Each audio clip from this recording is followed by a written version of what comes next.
Hey guys, it's Thursday. I'm Tom, and I'm here with week 2 of How to Find an Agent.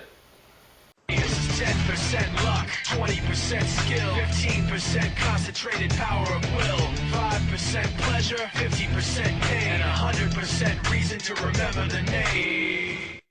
So last week I gave you a little bit of insight into my background and my publishing history and why I'm at the point right now where I think it's time to start looking for an agent.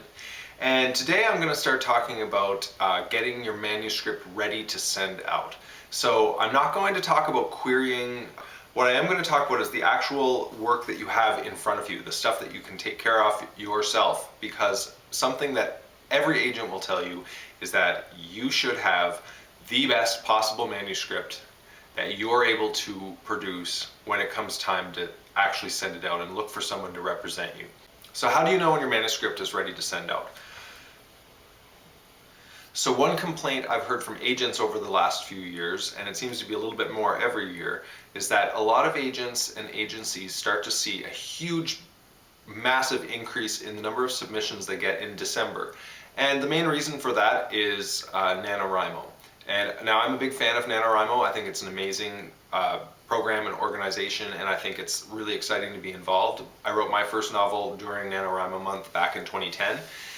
And I have been participating since 2006, and I think it's a great, like I said, it's a great organization. However, what ends up happening is a lot of people get that first book written and they are empowered by the fact that they've actually completed a novel, and they've been up all night for 30 days in a row, and they've been working on their book in the evening and every spare moment, and they're practically delirious by the time December rolls around. And a lot of people, especially those who don't have a lot of experience with actually writing and finessing and fine-tuning a manuscript, finish the book, take a couple of days, give it a quick spit polish, and send it out because they think, I've written a book, this is such an amazing thing, which it is.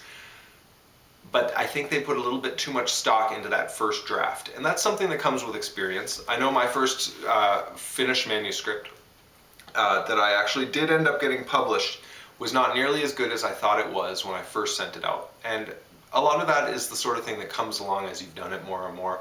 But I will tell you for sure that you will benefit from putting your manuscript aside for a good chunk of time. Now, I listen to Stephen King when it comes to writing. I think he's somebody who's been very prolific and very successful and writes a lot of great stories. I don't love all of his books, but I do love a lot of them. And he says that you should put your book aside for at least 6 weeks. 2 months is even better, and even go further than that. The novelist Zadie Smith puts her books away, I believe, for a year between first draft and going back to do a polish. I don't give it that long, but I have tried to stick to Stephen King's advice, which is 6 weeks or even more. So the manuscript that I have been working on for the last couple of years, on and off, is done. The first draft is done. When I finished that first draft, it was back in the fall, and I had a couple of other projects going on, and I was happy to finish and shove it into a drawer and forget about it. Now, a few weeks ago, I had a cleared schedule and I was ready to sit down with it again, and it had been about 7 weeks, and I pulled the book out of the drawer and I sat down on Monday morning and cracked my knuckles and took a sip of coffee, and what I read on the page was completely different from what I remembered because I had some perspective on it. And I can't emphasize enough how important it is to give yourself that perspective. Give yourself the time so that you can come back to it with a fresh set of eyes. And it was, the first couple of weeks back to the book was basically me sitting down day after day and making notes. Red penning all over the manuscript. So you can see pretty much every page has red notes, some of them more than others. Some of them I've cut out giant chunks, and really it's just kind of an instinctive read through where I would, draw arrows and write in little notes about character development, things that were missing, things that I'd gone too far with.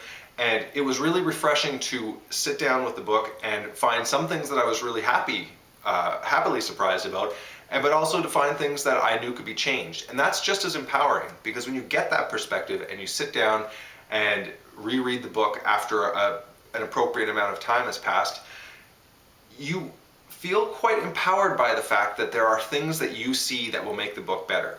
And when you've just finished a manuscript, it's really, really hard to see those things because it's really in your head. You've been thinking about it for a long time.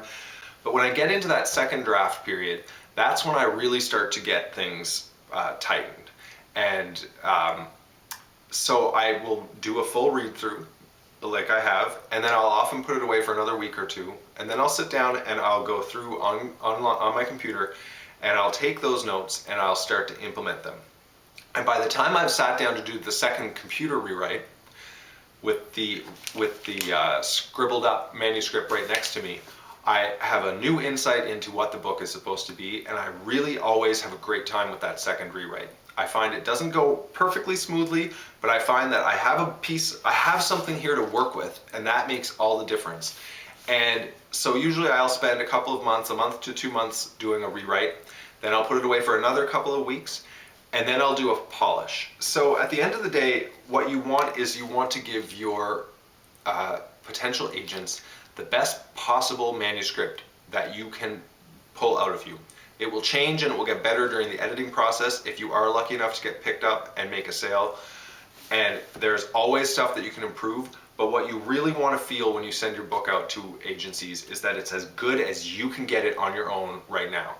And it's worth taking the time to do that because as Lucian and Amy were talking about in their recent videos, there are a lot of manuscripts going out to these agencies. There are huge slush piles, and so you really want to stand out, and you want your manuscript to sparkle. You want it to be as good as you can make it, and it's worth taking the time. It's worth not rushing it. You want it to be in that perfect state so that when an agent does open up your query letter, you are in as good a position as possible. They read the first page, they're interested enough to go to the second page, and then hopefully before you know it, they've read the whole book and they want to talk to you. So that's a little bit about revision and writing and getting your manuscript nice and shiny.